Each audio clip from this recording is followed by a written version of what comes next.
Isang ligtas at magandang araw mga OL friends!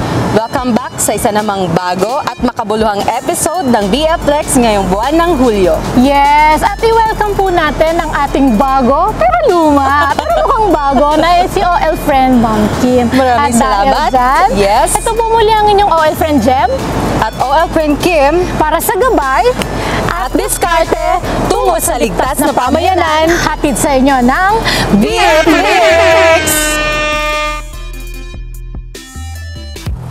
Pero OL friend, bago tayo mag-move on sa ating fresh at new topic, mag-flashback muna tayo kahit very light lang sa ating last episode, which is the fire safety in weddings, venues, and events places. Muli po, lagi nating pakakatandaan at uunahin ang kaligtasan. Ika nga, safety first pagdating sa mga mahalagang selebrasyon sa buhay natin na ating dinadaluhan. Kagaya na lamang ng mga birthday celebration. Siyempre, hindi natin maaayawan yan kapag tayo ay inimbita. So pagdating doon sa ating party, 'di ba? Bago natin unahing tignan at bago kumutitap ang ating mga mata sa masasarap na pagkain, unahin nating tingnan at alamin ang mga exit. Kapag in case magkaroon ng mga untoward incident, tayo ay makakalabas ng ligtas. Tama ba? Yes, OL friend, tamang-tama yan. Dahil kung nakamove on ako, nakamove on na rin ang bago nating episode. Joke lang po. Pero kung kayo ay taga Maynila, marahil normal na sa inyo na makakita at makadaan sa mga lugar na merong magagarbo at matataas na building. Lalong-lalo na dito sa business capital ng NCR. Yes, OL friend. Usually, makikita itong mga matataas na gusali o ika nga mga concrete jungles sa syudad ng Makati, Taguig, Pasig, Pasay at sa iba't ibang parte ng Metro Manila. Pero, bakit nga ba natin tinatalakay at nababanggit ang mga lugar at gusaling ito? Siyempre, OL friend, natatalakay natin to dahil saktong-sakto, pasok na pasok, tamang-tama ito sa ating new episode ngayon, which is fire safety in high-rise buildings. At nandito po tayo ngayon sa tinaguraang Green City o ang Pasig City!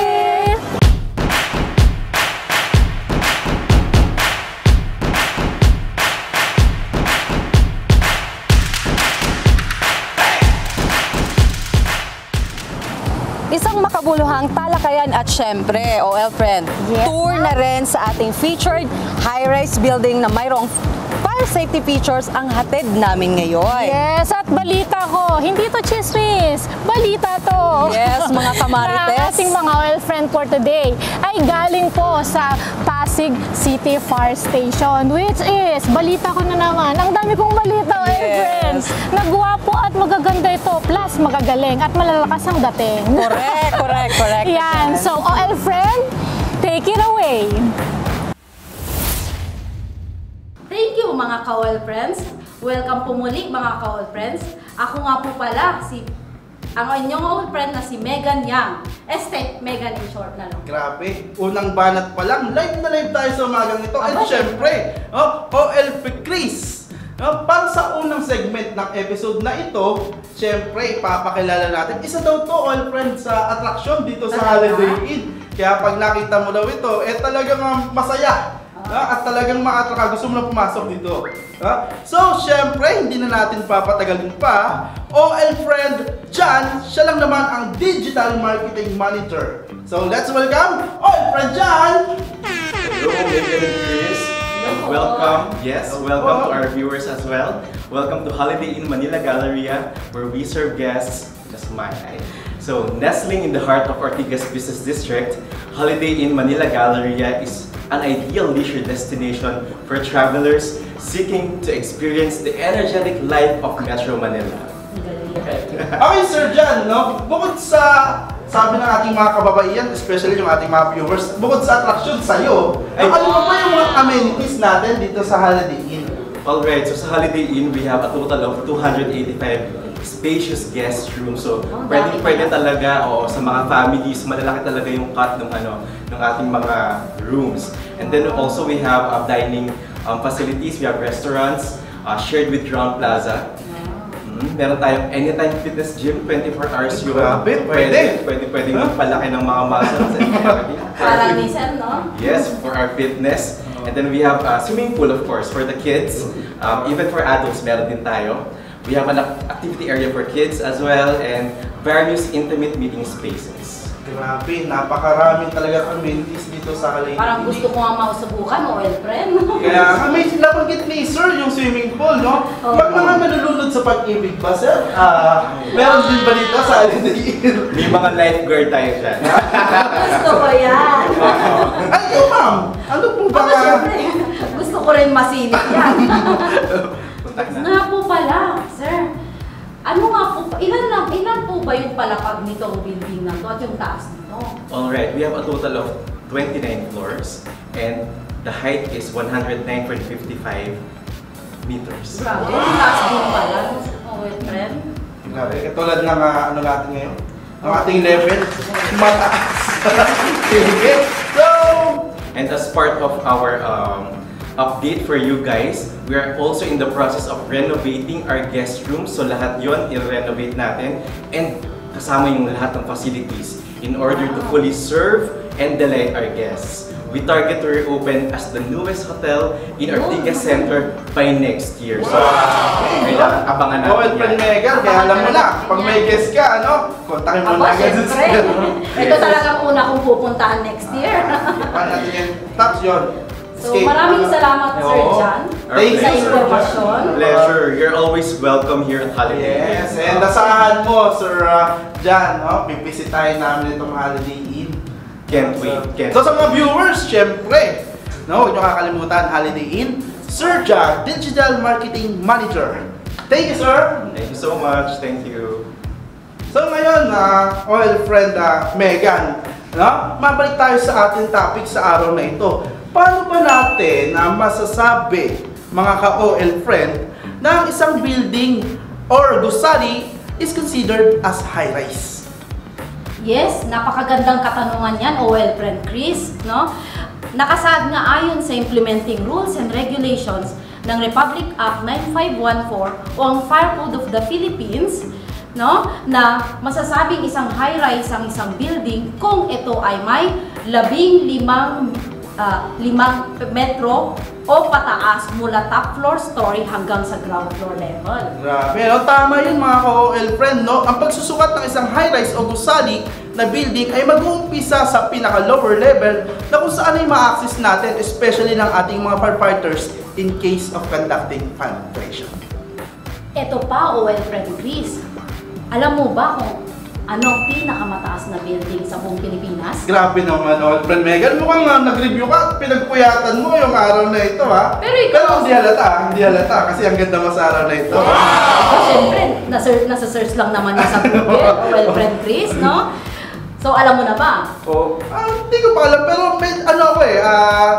medyo na-pressure ako. Nabanggit mo kasi yung Republic Act 9514. Nag-iisip na ako ng mga memorize ko dyan, no? About sa high-rise. So, ang pinakamataas na building sa buong Pilipinas ay ang Grand Hyatt Hotel Manila na matatagpuan lamang sa siyudad ng Taguig. So, ito ay may 66 floors at meron itong taas na 318 meter. Grabe, ang yaman, hindi ma-reach si old friend Megan. No, syempre, hindi naman tayo papahuli. Nag-research din ang inyong likod. Ay, Top grabe naman 2 yan. highest building po dito sa ating Pilipinas. No? Ayan po ay yung ating Trump Tower na kung saan ay meron pong 57 floors at 280 meters in height. Wow! Meron pa akong sinaresearch Ano yung naman? Alfred Megano. Yung top 3, babanggitin na rin natin. Yung Pibicom Tower na kung saan ay merong 52 floors and 259 meters in height.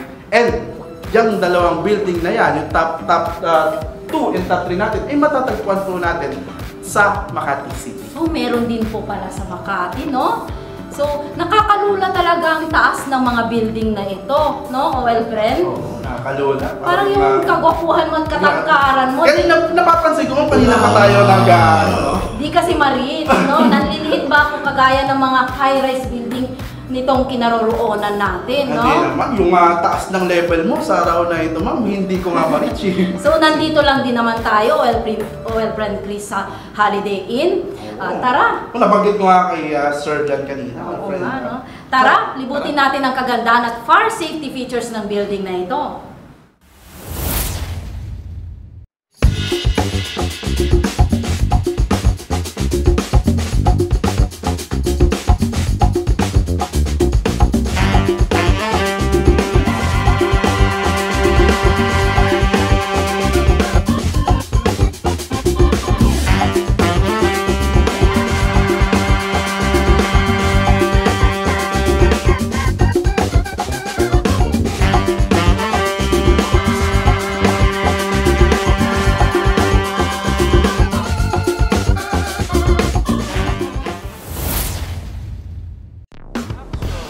You know, friend, ang ganda pala ng interior ng Holiday Inn. Correct. Ang Tsaka ganda. pasok na pasok ito sa category na high-rise dahil kung nakinig kayo kanina, ano yan? Siyempre, hindi ko kayo maririnig, kaya ako nang magsasabi. Ang mga high-rise building ay kino-consider na high-rise kapag 15 meters, tama ba? Tama, sa kodigo ko. Yes. 15 meters ang taas ng isang building. Ikaw ba, OL Friend Kim? Nakapasok ka na ba dito sa Holiday Inn before?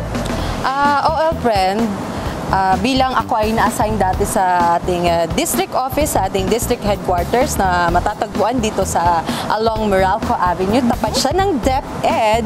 So alam nyo, hindi naman ako nakapasok dito pero araw-araw o madalas kong nadadaanan ito papuntang Mega Mall or Robinsons. At eto pa, hindi pa dyan nagtatapos ang usapang fire safety in the high-rise building. Tama ba, OL Friend? Hindi pa ba, OL Friend? Ang haba na nun pero joke lang po, hindi pa tapos. At tamang-tama ka dyan, OL Friend Kim.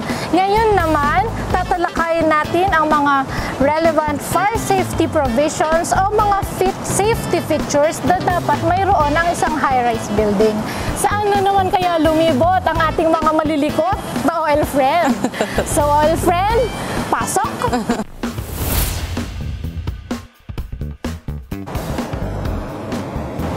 Salamat, OL Friends, Kim at Jem. Isang ligtas na araw sa ating lahat. Ako po si Fire Officer 3, Christian C. Casiraya. At ako naman si SFO3, Ray Christian Cuevas, para sa continuation ng ating usapang high-rise. Kami pa rin ay nasa Green City at nakakamangha talagang tignan kapag high-rise building, ano? Maganda ang fasad at naturally ang ganda, lalo na kung matatangkad. Di ba, mga oil friend? Oo nga, iba talaga ang dating kapag mataas o matangkad. Balik tayo sa ating topic. Mga oil friend, narito ang mga mahalagang fire safety provisions para sa high-rise buildings. Ang una, dapat mayroon itong Fire Command Center. Ano nga ba ito? Tara, punta natin. Tara!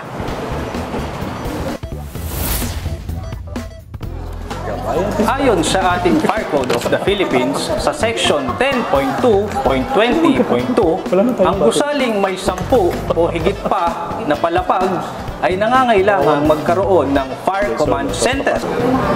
Ang lokasyon ng Command Center ay dapat aprobado ng City Fire Director na nakakasakop dito. Dito natin makikita ang control panels para malaman natin ang operational status ng mga fire protection na naka-install sa ating building. Sa Command Center, ipinapalabas ang public announcements para sa dagliang paglikas.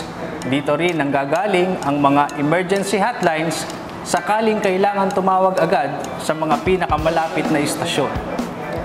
Para naman malaman natin, may idea tayo sa Command Center, tara, panoorin natin ang video na ito. Ito ang mga dapat mayroon at dapat makita sa Fire Command Center.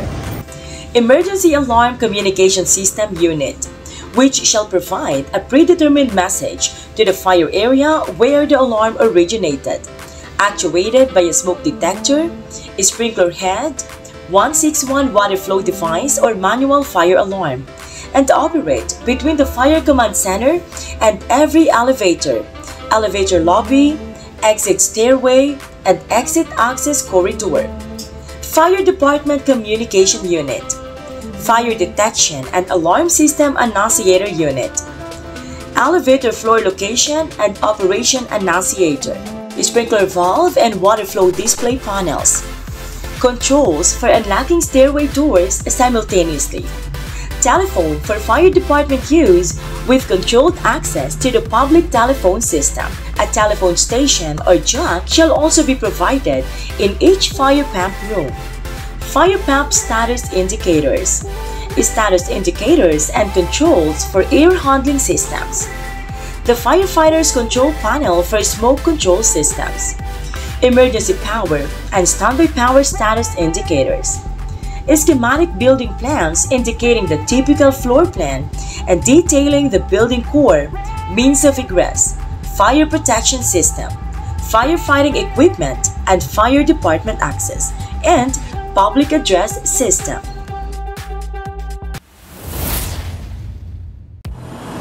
Exciting naman ang ating episode for today's video. Tama ba, OL Yes, Friends? OL Kasi Friends. na-explore ng ating mga OL Friends ang iba't ibang bahagi ng ating featured high-rise building. Yes, totoong-totoo yan, Noel friend. Kitang-kita naman po ang kahandaan ng isang high-rise building kung meron itong Fire Command Center. At sana ho sa ating mga manonood na mga building owners, tularan at sundin po natin ang mga ganitong requirements dahil ito po ang magpapanatiling ligtas sa ating mga gusali, lalong-lalo na sa ating mga occupants sa loob ng ating mga high-rise buildings, kagaya nito. Yes, OL friend. Kala nyo tapos na? Wait, there's more. Oh. Ipapakita naman sa atin ngayon ng mga OL friends natin ang kasunod pang relevant fire safety provisions for high-rise building. Yun ay ang smoke control at sprinkler system protection. Ano nga ba ito? Well, narito po ang ating susunod na segment. Yes, thank you ulit ating mga OL friends. So ma'am, move on na tayo. Kaya nga nila, moving forward. So pasok na ulit tayo sa safety provisions ng ating high-rise buildings. So ayun yung tinatawag nating smoke control, which is nakalagay sa section 10.2.20.3 ng ating Republic Act 9514 or yung tinatawag nating Fire Code of the Philippines. So, bakit nga ba ito kailangan, OL friend Chris at mga OL friend, no? So, ito po kasi yung nililimitan niya yung pag-ipon ng usok sa loob ng mga pangunahing lugar sa loob ng isang istruktura, no? So, gaya ng mga pasilyo, mga hagdanan at ang mga elevator shafts. Yes, mga OL friends, at ayon din sa section 10.2.7.3 ay kailangan ng smoke control system ang lahat na nabanggit ni OL friends Megan. Ayun na yung makikita mo inside of the buildings para sa safety ng lahat ng occupants and also lahat po ng ating mga responders, especially firefighters in case of fire incident. At ngayon, para mas lalo nating maunawaan, ipapakilala ko sa inyo mga OL friends ang ating nag-iisang engineer dito sa BP Pasig. Siyempre, walang iba, Engineer Glenn Alcazar. So ano nga ba ang smoke control system? Ang layunin ng smoke control system ay ang pagbawas, pagtanggal at pagkontrol ng usok at hangin upang hindi na makaabala during fire scene. May dalawang pangunahing components ang smoke control system. Ito ay ang pressurization fan at smoke evacuation fan na makukonsider din natin siya nakasama sa building life support equipment or system ng isang high-rise building. Itong dalawang ito ay nagtutulungan upang ma-regulate, ma-control, ma-isolate ang usok sa high-rise building. Ano nga ba ang purpose ng smoke evacuation fan? Siya yung nagre-regulate, nag-guide at nag-isolate ng usok sa isang palapag sa high-rise building. Paano nga ba siya gumagana? Yung smoke detector natin, pag may na-detect na usok dito sa isang palapag na building, bibigyan niya ng signal si fire alarm control panel, and then si fire alarm control panel isasabihan si smoke evacuation fan na may sunog dito sa isang palapag natin. Ngayon, ang dadaanan ng hangin natin ay tinatawag nating ductings. At ang mga regulating natin sa bawat palapag natin ay tinatawag nating motorized valve. So may supply tayong tinatawag at may exhaust tayong tinatawag na smoke evacuation fan. So sa supply natin, papasok ang hangin upang supplyan ng hangin ang building. Bakit? Para maitulak ang hangin o ang usok sa loob ng building at si exhaust naman ang tutulong sa kanya para lumabas, ma-isolate yung usok sa isang palapag. Tapos, dito naman sa pressurization fan, kadalasan natin siyang ginagamit sa mga protected vertical openings ng ating high-rise building. Ulit, maraming salamat ulit, Oscar Glenn, no, sa binagi mo ngayong araw sa ating lahat. So, marami talaga tayong natutunan kay Engineer Owel Friend Glenn, Kaya no? nga, yung word na control, ma'am, napaka-importante niyan, So, especially sa buhay. Kaya nga. So, moving on na po tayo sa next requirement, which is yung sprinkler system protection po, no? Ang protection naman pagkatapos ng control. Kaya, so magandang idea yan, ano? So, ang sprinkler system na to, mga OL friends, ay napakahalaga talaga na fire protection feature, lalo na sa mga high-rise building. Kasi, pinipigilan itong paglaganap ng apoy sa iba't ibang lugar sa loob po ng isang struktura sa pamamagitan po ng pag-akula nito, oil friend Chris. Oh, ang galing, no? Yes, mga oil friend, ito ay isang system na maaaring incorporated sa fire detection and alarm system o yung tinatawag nating FDAS ng isang gusali. At binubuo ito ng interconnected pipes na nilalabasan ng tubig upang gamitin sa pag-apula ng apoy kung meron man. Ayan, mga OL friends, tandaan nyo ang kahalagaan ng pagkakaroon ng smoke control system at sprinkler system, lalo na sa mga high-rise building dahil para sa amin, ang inyong safety ang aming prioridad. Talagang napakarami natin natutunan sa araw nito, mga oil friends. So, ano ba? Balik na natin sa kanila. Okay. Balik na sa inyo, mga oil friends. Maraming salamat mga OL friends sa napakahalagang impormasyon tungkol sa smoke control at sprinkler system protection. Yes, super ganda ng location ng mga OL friends natin today. At sa mga OL friends natin nakaantabay at patuloy na nakikinig at sumasama sa amin sa araw na ito, dyan lang po kayo. Of course, shout out natin una sa lahat ang ating napakatikas at napakabait na Regional Director, Chief Superintendent Gilbert D. Dolot, sir. Yes, Hello po, sir. Good day po, sir. Yes, at sa ating mga butihin at mga supportive na mga city fire directors. Magandang araw po sa ating lahat, sir. Kahit medyo technical ang ating topic for today, ay sigurado namang busog na busog ang ating mga manonood ngayon, ma'am. Correct. Pero dahil busog na busog kayo, nais po muna namin i-shoutout ang mga nanonood from Quezon City. Pa-wave naman dyan, mga ma'am, sir. At nandyan din ang mga taga Navotas. At may Mandaluyong, di ba, ma'am? Yes, at ang ating TFC subscribers. Hello sa ating Hello! dyan. Hey, Afam! Correct. Tama. So ngayon, dagdagan pa natin ang kaalaman sa fire code at balik muna tayo sa ating mga OL friends na naka-standby dito pa rin sa Holiday Inn para naman i-discuss ang stairwells at first aid fire protection sa ating featured high-rise building. Ang stairwell o hagdan ay isa sa pinakamahalagang bahagi o parte ng isang high-rise building sapagkat ito ay magsisilbing ligtas na daanan ng lahat ng occupants na sa loob ng building sa oras ng sulog o anumang sakuna. Yes, mahalaga din na ang mga hagdan sa building ay enclosed at protektado. Ayon sa fire code, ang stairwell ay isang high-rise building at dapat pressurized para mapigilan niya ang pagpasok at pag-ipon ng usok nito.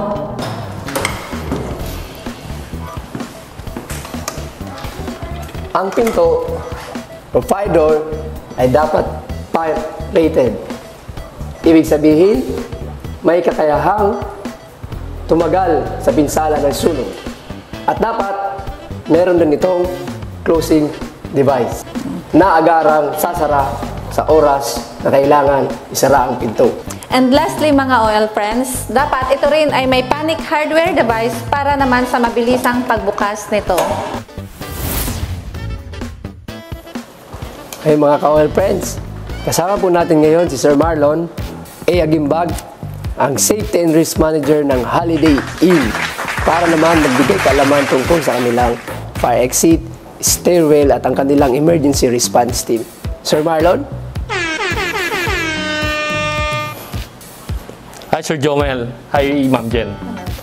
In Holiday Inn, the safety of our guests is our top priority.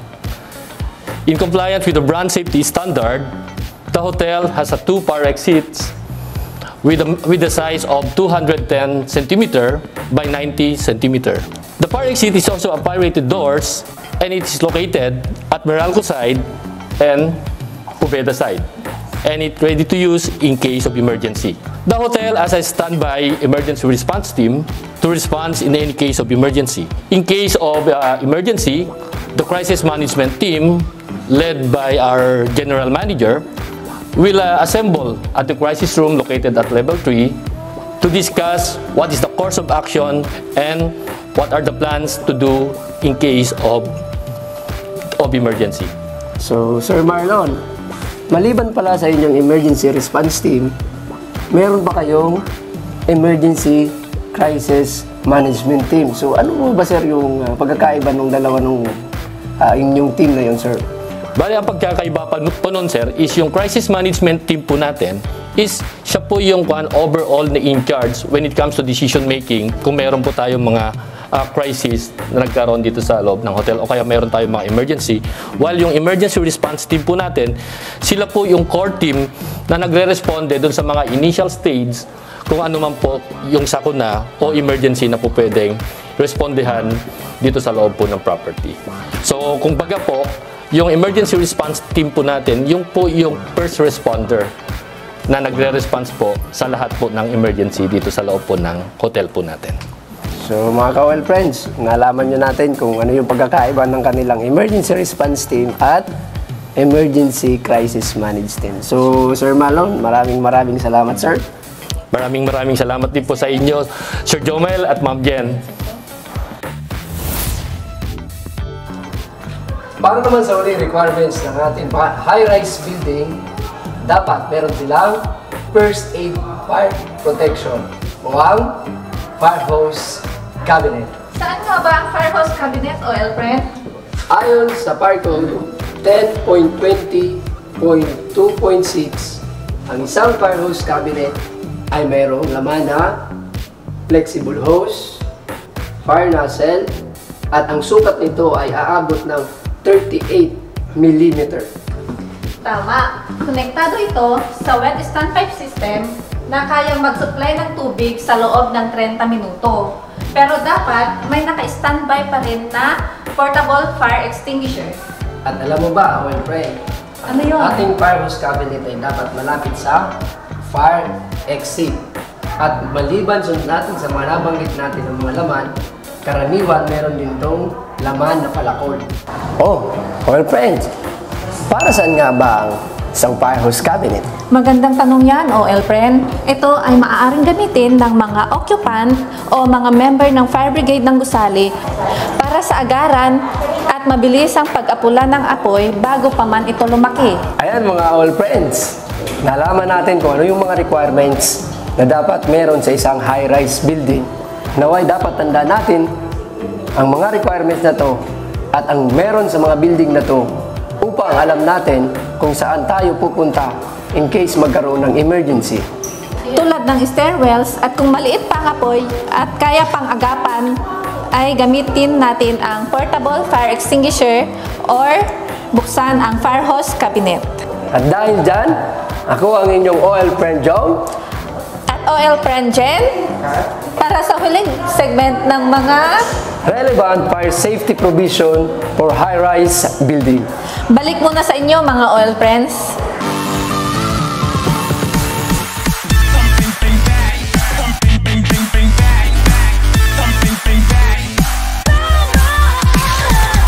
Magandang araw mga OL friend!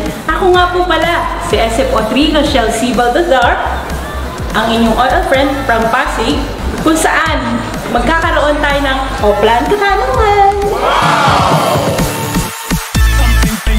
Sir, pwede po ba kayo ma-interview? Pwede po. Sir, kung sakali po ang building natin ay nasusunog, pwede po ba tayong gumamit ng elevator o lift para mas mabilis po tayo makalabas? Hindi po. Bakit po, sa palagay niyo, sir? Kasi po, pwede silang masuffocate sa loob, cause po nilang maging mamatay po sila. Very good! At dahil dyan, ito po ang para sa inyo! Thank you po. Andito po tayo para sa ating offline katanungan. I-ambush interview po natin sila, sir. Halika po. Hi, good afternoon. Hi, sir. Good afternoon po. Ano po bang pangalan nila, sir? Jovi. Jovi. Ano po bang designation nila rito? Front desk po. So, si sir ay isang front desk. Just in case po ba, sir, ito na po yung tanong ko, no? Kung halimbawa po ba ang ating building ay nasusunog, maaari po ba natin gamitin ang elevator or lift para mabilis po na makalabas ng building? Kung sakali man ang ating elevator ay susunog or mayroon technical problem, so hindi natin ito pwedeng gamitin para sa seguridad ng bawat guest sa loob. Meron tayong fire exit na kung saan pwede natin gamitin para mas ligtas na makalabas. Ang galing ni sir, di ba po? At dahil dyan, sir, meron po ba kayong gustong i-shout out? Shout out ko yung mga taga Holiday Inn na front desk tsaka lahat ng department ng Holiday Inn. Thank you. Maraming salamat, sir. At dahil dyan, eto po. So, andito na po tayo ulit sa ating pangatlong a-ambushin interview. So, halika po tayo. Hi, sir. Magandang hapon po. Pwede po ba kayo may interview? Po, ma'am. Pwede ko po bang malaman kung ano pong pangalan nila? Ma'am, ako po si Isli Quezal de Abo, ma'am. Kung halimbawa po, sir, ang ating pong building ay nasusunog, pwede po ba kayong gumamit ng elevator o lift para makalabas po ng mabilisan sa inyong building? Oras po ng sakuna, ma'am, or sunog, ma'am, bawal po tayong gumamit ng elevator, ma'am. Tama po yan, sir. Hindi po talaga tayo dapat gumamit ng elevator. Dahil tama ang yung sagot, sir. Meron pa po bang gustong batiin o i-shout out sa ating mga audience or viewers? Unang-una po sa lahat, ma'am, kay God. Papasalamat po na binigyan niya ako ng kondisyon na pangangatawan. At sa aking mahal sa buhay, kay mother ko na nasa probinsya ngayon. At saka sa aming mahal na HRD team manager, Mr. Marlon Aguilar. Thank you po. Maraming salamat, sir, sa pagpapaunlak ng aming interview. At dahil po dyan, may kaunti lang po kaming ibibigay sa inyo. So, mga OL friends, hindi po talaga dapat tayo gumamit ng elevator or lift kapag may sunog po. At dahil po dyan, balik na po tayo sa ating mga OL friends. Maraming salamat!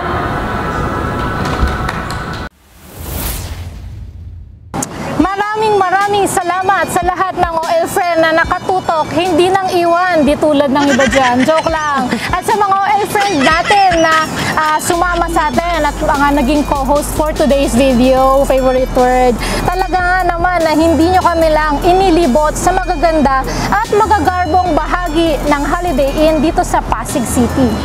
Yes, of course, binusog nyo kami sa mga siksik, liglig at umaapaw na impormasyon tungkol sa talakayan sa ating fire safety provisions sa mga high-rise building. Yes, nabanggit ko nga pala, OL friend, kanina na medyo technical ang ating episode. Pero ang topic na ito ay mahalagang napag-uusapan para na rin paalala sa mga business owners at merong kaalaman ng ating mga OL friend. Correct ka dyan, OL friend. Tulad na lang ng kakadiscuss na stairwells, alam nyo na ngayon, mga OL friends, sa oras ng sunog o sakuna, ang mga unang dapat hanapin ay ang mga hagdan upang makapunta agad sa pinakamalapit na exit. Kahit sa mga bahay natin, syempre kahit saan panatilihin po nating malinis at walang nakaharang na obstruction sa mga hagdanan. Tama. Kaya muli po, mula sa bumubuo ng BFLEX team at ang aming host fire station, which is Pasig City Fire Station, maraming salamat po.